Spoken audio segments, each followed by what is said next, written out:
핍박 중에도 성도는 신앙 지켰네. 이 신앙 생각할 때에 기쁨이 충만하도다. 성도의 신앙 따라서 죽도록 충성하겠네. 옥중에 매인 성도나 양심은 자유 얻었네. 우리도 손안 받으며 죽어도 영광되도다.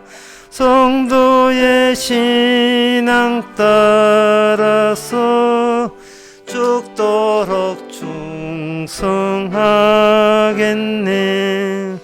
성도의 신앙 본받아 원수도 사랑하겠네.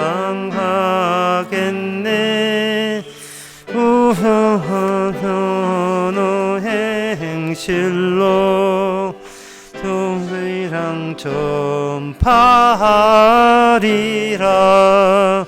성도의 신앙 따라서 죽도록 충성하겠네.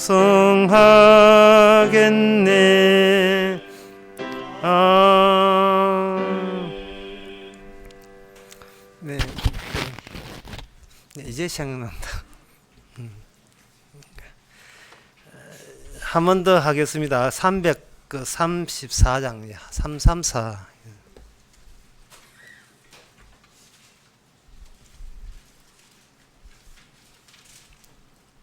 1절과 3절 하겠습니다.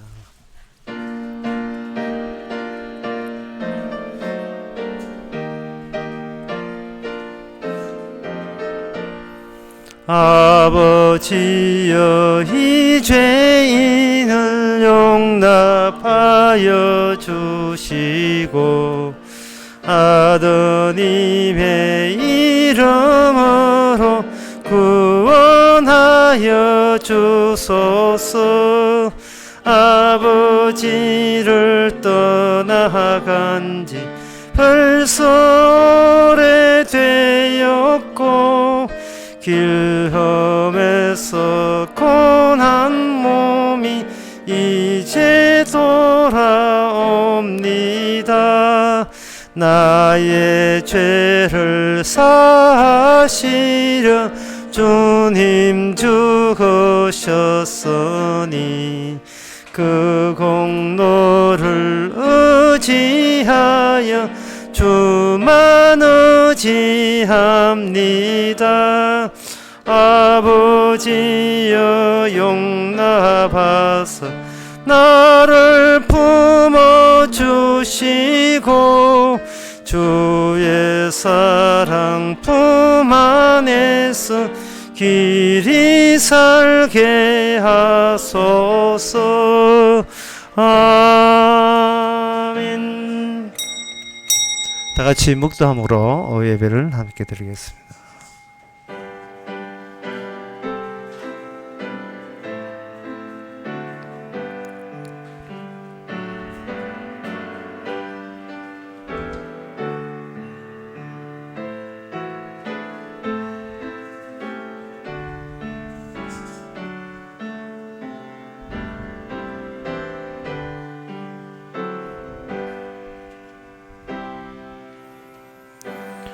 하나님이여, 내 기도에 귀를 기울이시고 내가 간구할 때에 숨지 마소서.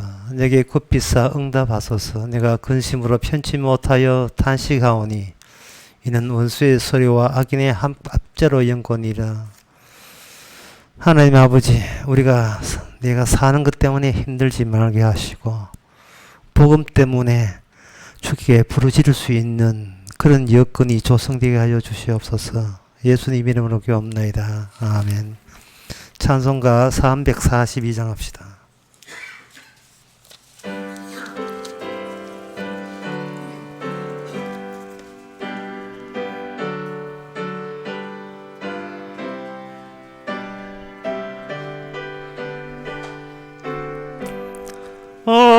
어려운 일 당할 때 나의 믿음 적으나 의지하는 내 주를 더욱 의지합니다.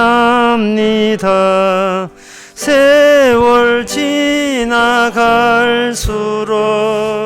의지할 것뿐일세.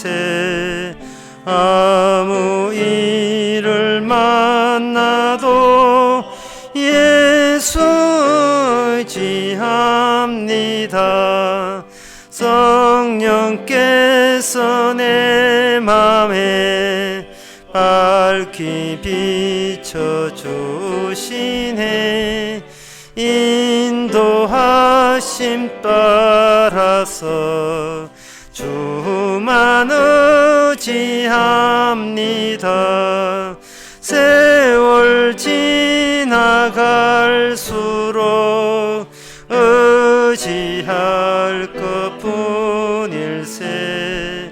아무 일을 만나도 예수 의지합니다. 밝을 때에 노래며 어두울 때에 기도와 위태할 때 도움을 주께 간구합니다. 세월 지나갈수록 의지할 것뿐일세. 아무 일을 만나도 예수 의지합니다. 생명 있을 동안에 예수 의지합니다. 천국 올라가도록 의지할 것뿐일세. 세월 지나갈수록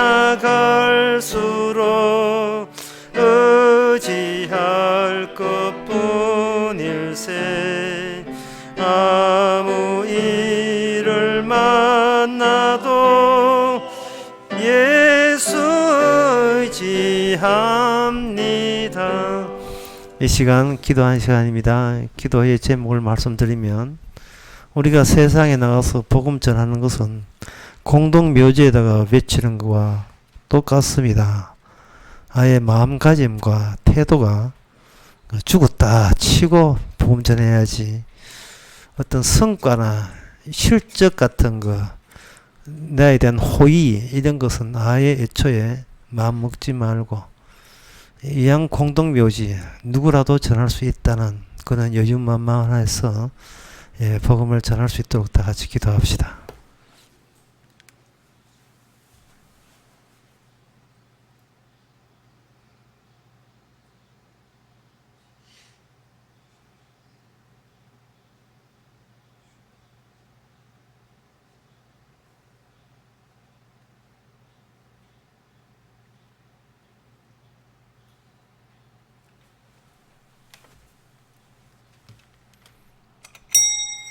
하나님 아버지, 주님은 세상을 공동묘지로 보고 있는데 저희들이 주님의 안목에 미치지 못해서 그저 이용 가치가 있고 행복할 모임이 되는 것처럼, 도움이 되는 것처럼 그렇게 여겼습니다.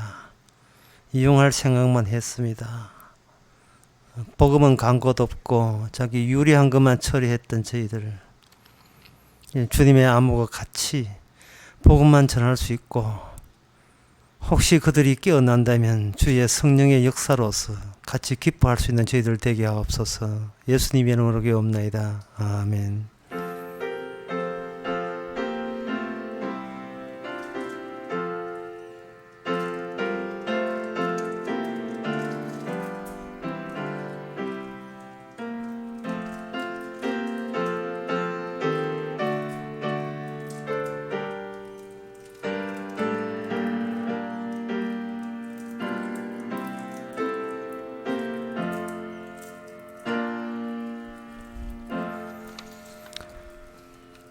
하나님의 말씀 봅시다. 하나님의 말씀은 여호수아 24장 1절에서 5절까지입니다. 구약성경 356페이지입니다. 여호수아가 이스라엘 모든 지파를 세겜에 모으고 이스라엘 장로들과 그 두령들과 제방장들과 유사들을 부르매 그들이 하나님 앞에 모인지라. 여호와가 모든 백성에게 이르되 이스라엘 하나님 여호와의 말씀에 옛적에 너희 조상들 곧 아브라함의 아비 나홀의 아비 데라가 강 저편에 거하여 다른 신들을 섬겼으나 내가 너희 조상 아브라함 강 저편에서 이끌어내어 가나안으로 인도하여 온 땅을 두루 행하게 하시고 그 씨를 번성케 하려고 그에게 이삭을 주었고 이삭에게는 야곱과 예스를 주었으며 예스에게는 세일산의 소유를 주었으나 야곱과 그 자손들은 애굽으로 내려갔으므로 내가 모세와 아론을 보내었고 그 애굽에 재앙을 내렸던 나니 곧 내가 너희 가운데 한 것 같이 그 후에도 너희를 인도하여 내었노라. 아멘. 여호수아가 이렇게 백성들을 모으는 장소가 세겜이라는 겁니다. 그 세겜은 하나님의 언약궤를 거기다가 둔 겁니다. 언약궤라 하는 것은 어디서 만들었냐 하면은 하늘에서 만들었어요. 하늘에서 만든 것이 세겜이라는 땅에 이렇게 놓여 있다는 것. 이것은 무엇을 뜻하느냐 하면은 외계인이 자신의 우주선을 지상에다가 또 이렇게 미국 나사쯤 때 설치해 놨다고 이렇게 보시면 되는 겁니다. 그러면 이 세상의 인간들은 같은 인간이니까 동질성을 주장하겠죠. 니나 내나 다 인간이다. 근데 그 동질성 안에 뭐가 포함되어 있냐 하면 이질성이 성질이 다른 것이 여기 이렇게 그 강제로 개입이 된 겁니다. 그러면 동질성과 이질 사이에서는 협상이나 타협은 없어요. 이것은 싸움밖에 일어날 수가 없습니다. 다른 나라는 그냥 살면 돼요. 시족끼리, 부족끼리, 종족끼리 살면 되는데 이스라엘은 그 나라 이름 자체가 싸워야 될 운명을 지닌 나라예요. 싸워라. 각종 신들과 더불어서 싸워라. 인간들과 더불어 싸워라. 싸워야 될 그러한 운명을 지닌 나라가 이스라엘입니다. 그럼 무엇을 명분해서 싸울까요? 바로 그 인간들의 동질성 속에 이질적인 요소를 지닌 민족, 이스라엘 민족이 동질성과 이질성 사이에서 싸우는 거예요. 다른 사람들은 어떻게, 그 일반 이방인들은 어떻게 세상 살았냐 하면은 어떻게 살 것인가가 늘 관심사여서 어떻게 살 것인가. 근데 이스라엘은 어떻게 싸울 것인가 하는 겁니다. 싸운다는 말은 보통 싸우면 어떤 업적과 실적 같은 것을 이렇게 기대하기 마련인데 이스라엘은 어떤 업적과 실적 같은 것이 아예 없습니다. 이거 싸우면 이거 얻는다든지 이거 이기게 되면 이걸 차지한다는 게 그게 아예 없어요. 왜냐하면 이스라엘 된 그 본인들 그 자체가 이미 전쟁의 업적이 되기 때문에 그렇습니다. 전쟁의 실적이에요.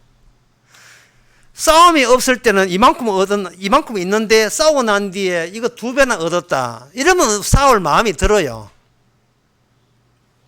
어디에서 그러냐 하면 동질적인 인간들끼리는 그게 이해가 되고 우리는 그런 식으로 살아온 겁니다. 열심히 싸우는데 애썼다. 그러면 이만큼 전리품을 얻었으면 이건 우리 거다. 이래 되는데 이스라엘을 싸우면 그게 아니고 싸우면 싸울수록 내가 진정 누구냐? 내가 어떤 존재지? 나는 어떤 신분에 속했지?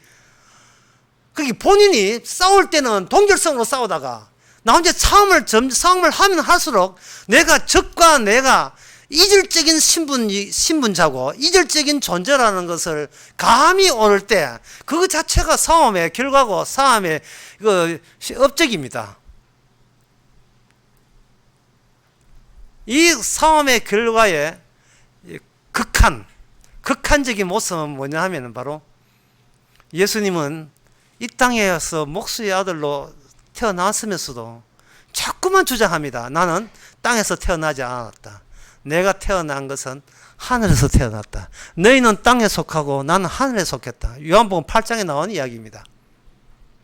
요한복음 8장에서 예수님은 말하기를 나는 하늘에서 태어나고 너는 땅에서 태어나기 때문에 너희들은 내 말을 못 알아듣는다. 이게 이질성이에요. 이질성 자체를 부각시키는 전쟁입니다. 그게 요한 1서 5장에 보면 뭐냐 하면 예수님만 해당되는 게 아니에요.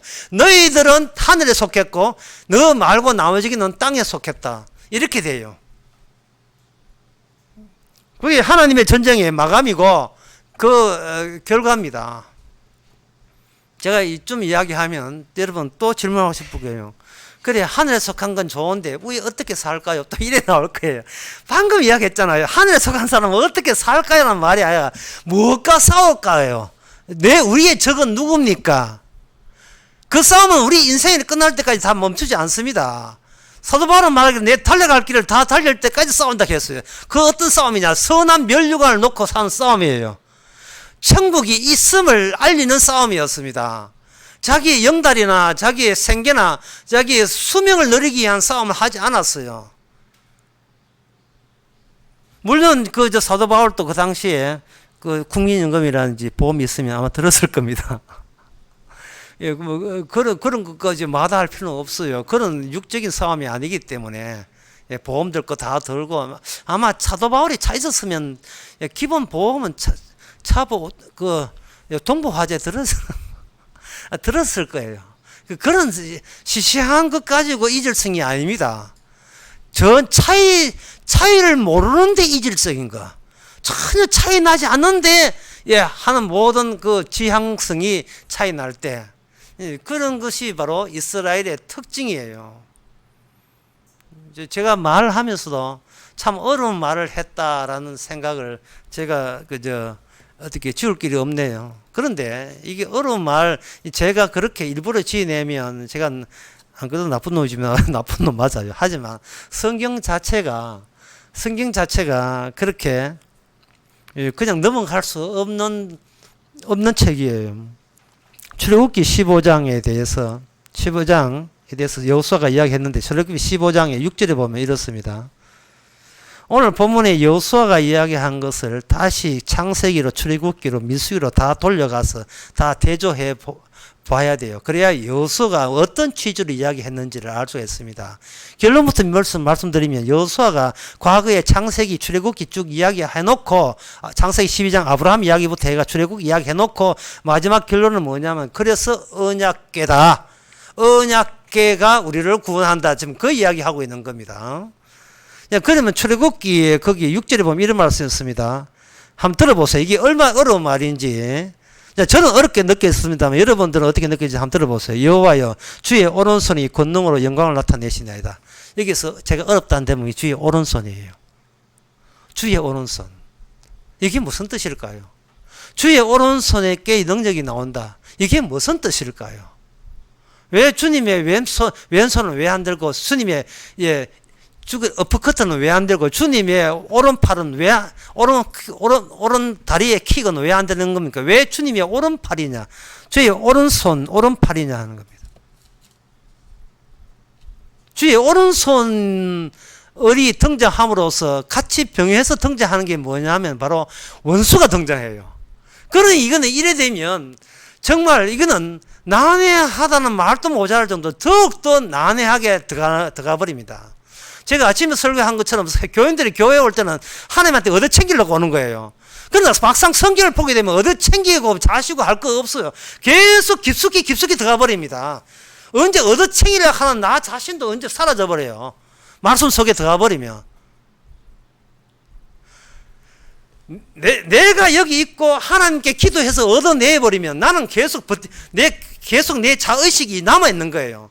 그런데 말씀 속에 끌려가 버리면 내가 뭐더 챙겨서 얻겠다는 그런 결과 실적 같은 거 날아가 버리고 나 자신이 전에 내가 교회 올 때 있는 존재와 다른 존재로 이게 변신되는 거예요.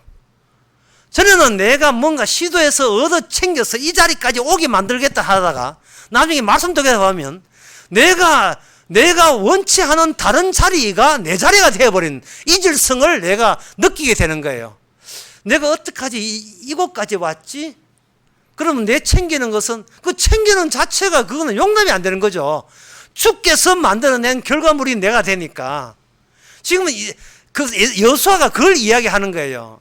여러분들은 어떻게 버티고 살 생각하지 마세요. 여러분 자체가 하나님의 작품입니다라는 이야기를 오늘 그 본문에서 하고 있는 겁니다. 그리고 본문에서 이야기하면서 그리고 오늘 저와 여러분부터 묻는 거예요. 여러분이 예수서 이만큼 여러분들이 살아왔습니까? 아니면 주님의 작품입니까? 라고 묻고 있는 거예요. 그럼 우리는 정답을 익히 아는 척을 하면서 하는 말이 그거야 당연히 주님의 그 작품이지요. 그 믿습니다 하고 뭐 이렇게 우기는데 거짓말 했나 봐.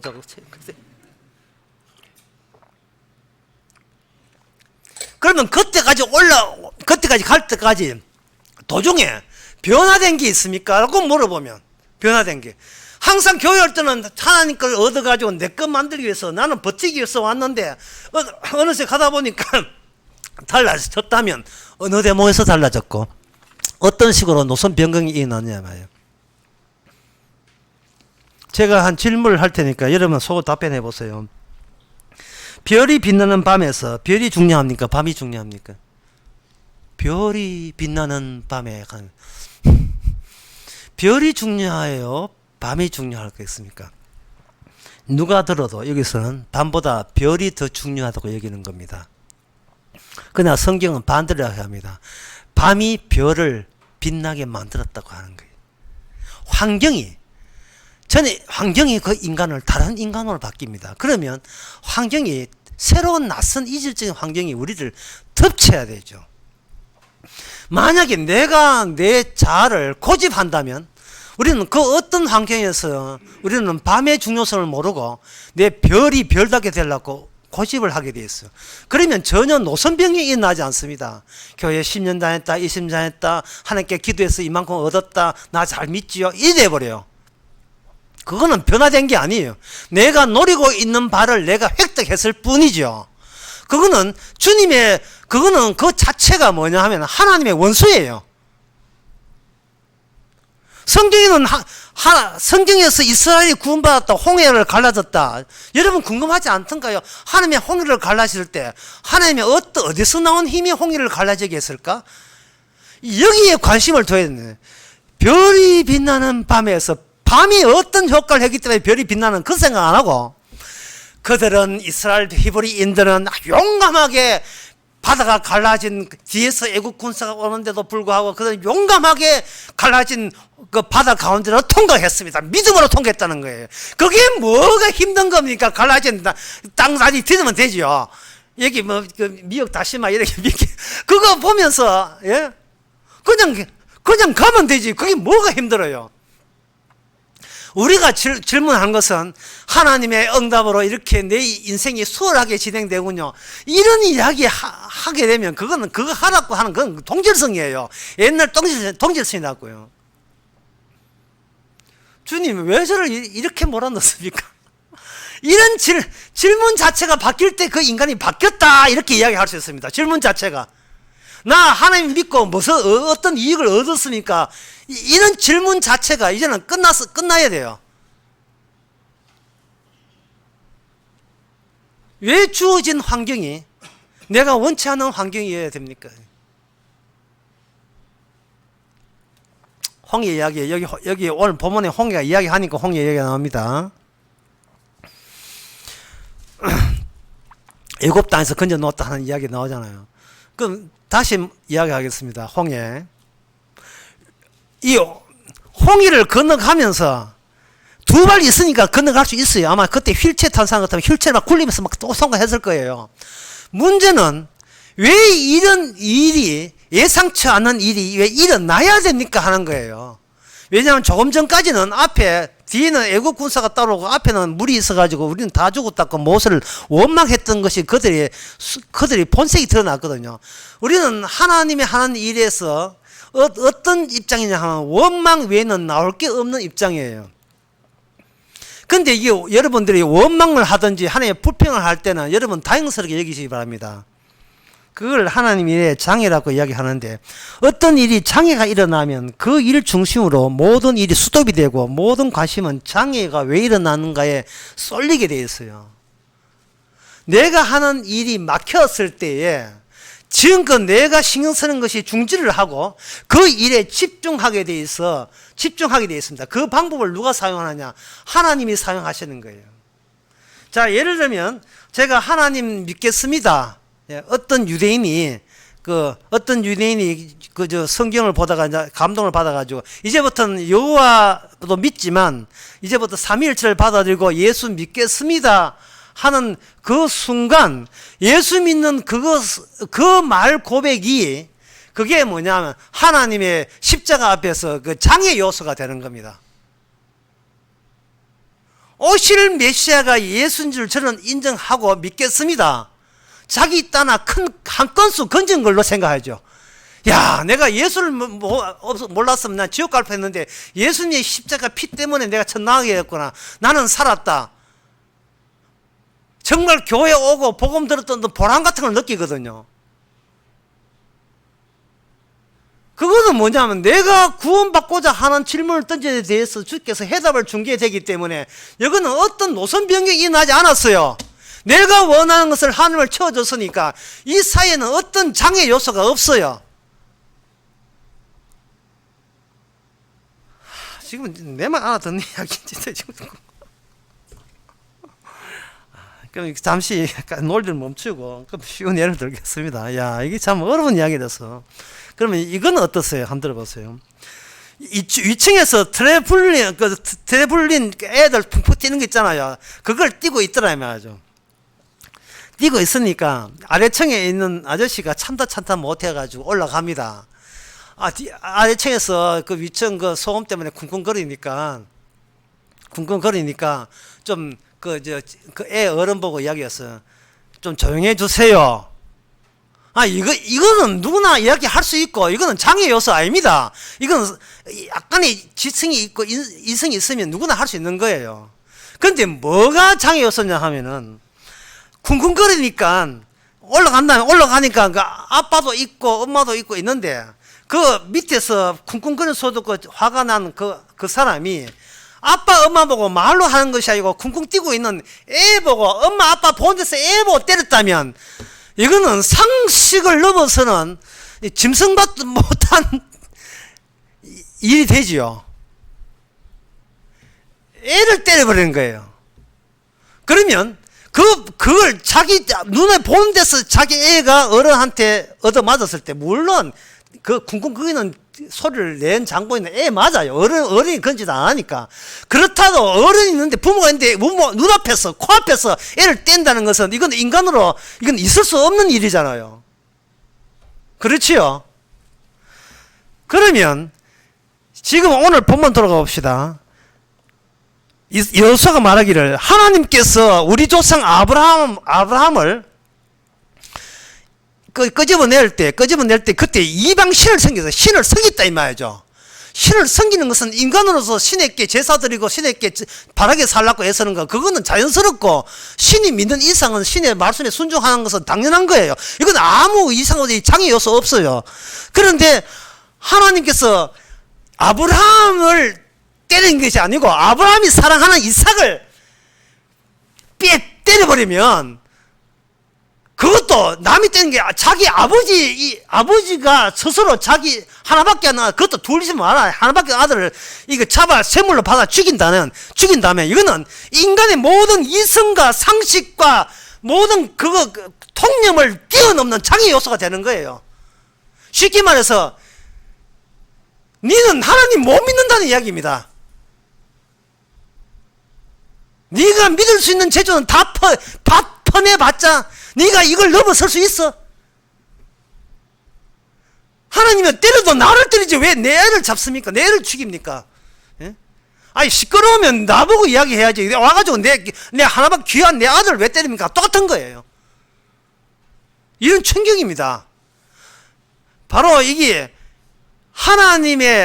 하나님께서 홍해를 그 갈라진 바다를 바다에 놔두고 뒤에서 애국사가 진퇴양면 완전히 공동묘지, 그들 말에 의하면 우리가 공동묘지 없어서 광야에 죽게 하는구나 할 정도로 그들 그 진짜 다급한 상황을 만들어내시고 바닷물을 갑자기 갈라지게 하신 것은, 이거는 우리 보기에는 하나님의 기적이라 하는 기적이 아니고 우리 자신을 문제 삼는 거예요. 네가 지금 문제 있다는 거예요. 니는 네 아는 거, 상식인 거, 신에게 해야 할 도리, 착하게 사는 거, 바르게 사는 거, 기껏 그거 붙들고 살아가는데 그게 바로 너를 지옥 가게 만드는 거예요. 그걸 뛰어넘을 수 있는 능력이 없으니까. 그러면 질문을 이렇게 해야죠. 하나님이 어떻게 하면 홍해를 건너갔습니까? 하지 말고 왜 갑자기 홍해 물이 갈라졌습니까? 질문을 이렇게 해야죠. 그 질문을 하면 이렇게 결론적으로 바꿔서 이야기하겠습니다. 하나님이요, 왜 우리에게 언약궤를 주셨습니까? 제가 이렇게 설명하고 그냥 언약궤를 줘버리면 이렇게 됩니다. 하나님은 이스라엘 백성을 참 너무나 사랑해서 자기 백성을 함께 살기 위해서 하나님께서는 그들의 죄를 사하기 위해서 제사라는 제도를 생각해 주시고, 모세를 대표로 보내가지고 시내산에서 해가지고 모세가 시내산에서 그렇게 봤던 그 양식대로 사이 지상에 성전 성막 세우고 성막 다시 언약궤를 해가지고 언약궤에다가 1년에 한 번씩, 그리고 안식일마다 그 제사 드리되 특별히 7월 10일 날 1년에 한 번씩 소의 피를 발라가지고 언약궤 위를 발라버리면 그동안 알든 모르든 고이든 보이가 아니던 모든 죄는 일거에 용서해줘서 하나님께 자기 백성과 함께 이끈다. 이게 맞는 이야기입니까? 이게 맞는 이야기예요. 그래서 이스라엘은 땡 잡았다, 뭐 그런 이야기예요. 거기서 무슨 장애 요소가 나옵니까? 거기에서 우리 자신이 먼저 문제 있고 우리가 극복할 수 없던 요소가 우리 안에 있다는 것이 어디서 드러납니까? 안 드러나요.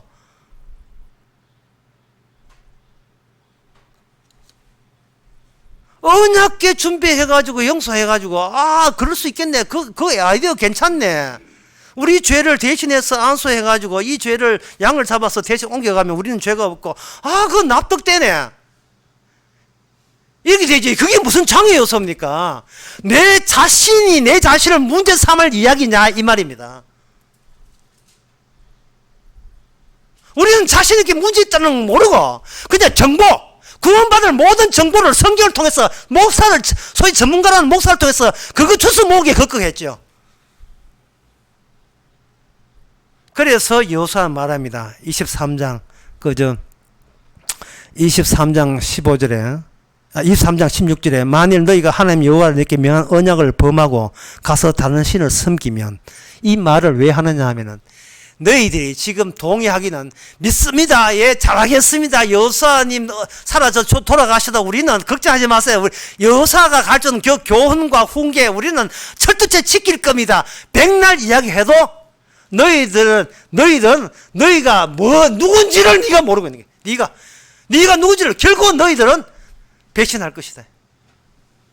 이거 오늘 우리 보고 이야기하고, 신명기 마지막에도 똑같은 이야기입니다. 너희들이, 모세가 마지막에 유언이 그거예요. 너희들은 나를 버리고 다른 신을 섬길 것이다. 왜? 그게 본질이니까.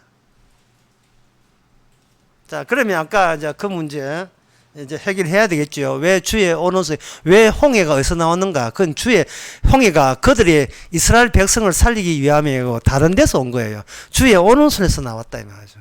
그러면 주의 오른손이라는 말이 그게 왜 등장하는, 아까 제가 이야기 진행한 게 아닙니다. 출애굽기 16장 5절 나오는 이야기, 15장 6절 나오는 이야기입니다. 그거 안 풀고 그냥 쉽다 넘을 생각하지 마세요. 홍해는 주의 오른손에 나왔는데 왜 오른손이냐 하는 그 문제. 여호수아 23장 6절에 이런 말씀 나옵니다. 그러므로 너희는 크게 힘써 모세의 율법책에 기록된 대로 다 지켜 행하라.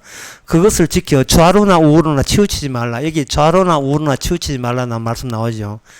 여호수아 이야기가 여호수아 1장에도 그대로 나와요. 네가 좌로나 우로나 치우치면 네가 복을 받을 것이다. 자, 여기 좌측과 우측이 나와요.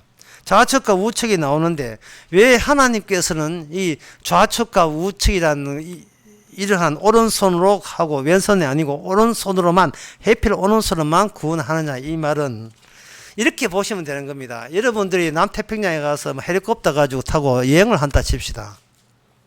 농담으로 그 헬리콥터 운석 이렇게 합시다. 자, 손님 여러분, 이 옆에 있는 것은 우측 태평양이고 저기 보이는 것은 좌측 태평양이라 하면 손님들이야 그 아재 개그, 그 개그 봐 웃을 거예요. 왜냐하면 헬리콥터가 지면에 있을 같으면 좌측 우측이 승이 되는데 헬리콥터가 지금 바닷물 위에 뜬 입장에서 왼쪽 좌측이 의미가 없어요.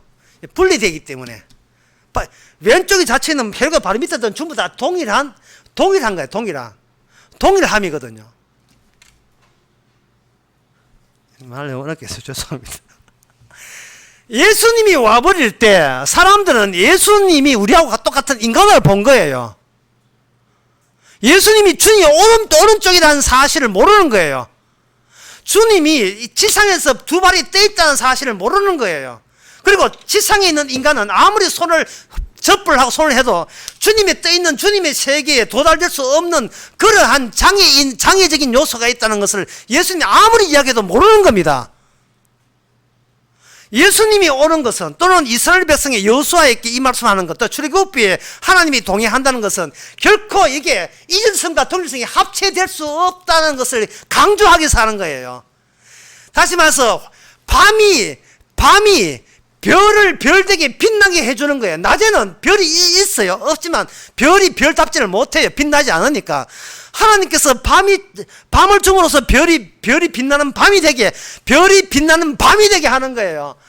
하나님이 모든 것을 하나님이 일방적으로 너희들을 구원했다는 그런 밤이 되게 하는 겁니다. 참 아름다운 밤이에요. 이게 누가 얘기했더만. 천국은 주님만이 수놓는 곳입니다. 주님의 공로만이 높여지는 거예요. 그런데 인간은 뭐냐 하면 이 악마의 속성이 있어가지고 예수 믿고 구원받으려고 시도한 겁니다. 지 노력으로 하나의 별이 되게 하는 거예요. 스타가 되게 하는 겁니다. 내가 이만큼 훌륭하게 살았다. 나는 이렇게 해서 구원받았다. 지 자랑하고 싶은 것이 인간의 도리입니다. 환경은 다 치우고 지 예수고 노력한 것만 생각하는 거예요. 자기가 자기 인생을 수놓으려고 하는 겁니다. 그래서 여호수아 말합니다. 너희는 절대로 네 잘못을 알기 전까지는 절대로 하나님의 말씀을 근처도 못 간다. 우리는 우리에게 덮쳐진 환경 하게 되면 이렇게 했는데 이렇게 해야 돼요. 주여 어떻게 하면 구원받습니까? 질문하지 마세요. 주여 왜 저를 구원했습니까? 주여 왜 저를 구원했습니까? 내 힘으로 안 된다는 것을 왜 저에게는 깨닫게 하시는 겁니까? 네가 기도해도 안 되고 믿어도 안 되고 소망 사망도 안 되고 오직 주님의 오른손으로만 이미 구원되었음을 왜 저에게 그렇게 그거 알려주십니까? 네가 사나 죽으나 내 것이 되었기 때문에. 이제는 이스라엘이 그게 원래 이스라엘이야. 원래 이스라엘. 아무것도 없는데 주께서 혼자 일하셔가지고 하나님께서 우리의 장애 요소를 주님이 뛰어넘어가지고 아무도 뛰어넘을 수 없어요. 아버지가 어떻게 자식을 합니까? 죽입니까? 그런데 그것마저 나는 이렇게 죽어 마땅함을 이제는 구원받고 난 뒤에는 깨달았어. 이제는 사나 죽으나 오직 주님만을 위해서 사는 그런 사람 되게 하신 겁니다. 기도하겠습니다. 하나님 아버지, 말로 설명할 수 없을 정도로 정말 어렵고 어려운 주의 일을 하나님의 언약궤로 나온 능력이 이스라엘로 하여금 전쟁에서 승리케 했는데 그들은 안 닫고 우겼습니다. 나중에 가서 하나도 몰랐습니다. 주여 이제는 저희들이 먼저 알고 시작하게 해주시고 먹든지 마시든지 다 주님의 은혜인 것을 이제는 깨닫게 하옵소서. 예수님의 이름으로 기도합나이다. 아멘. 찬송가 365장 합시다.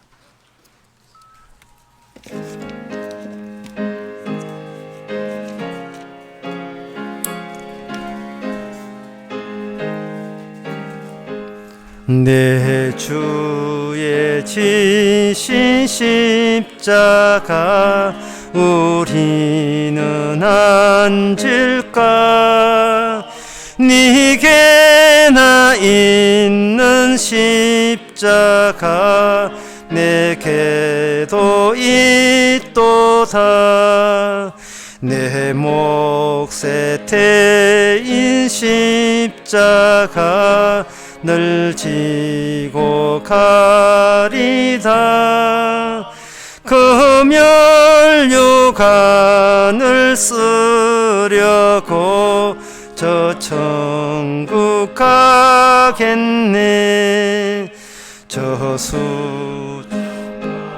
수던 길에서 멸유관 벗어서 주 예수 앞에 바치며 늘 찬송하겠네. 주 천사 소리 높여서 늘 찬송할 때에 그 좋은 노래 곡조가 참 아름답도다. 금혈유관도 귀하고 부활도 귀하다. 저 천사 내려 보내사 날 영접합소서.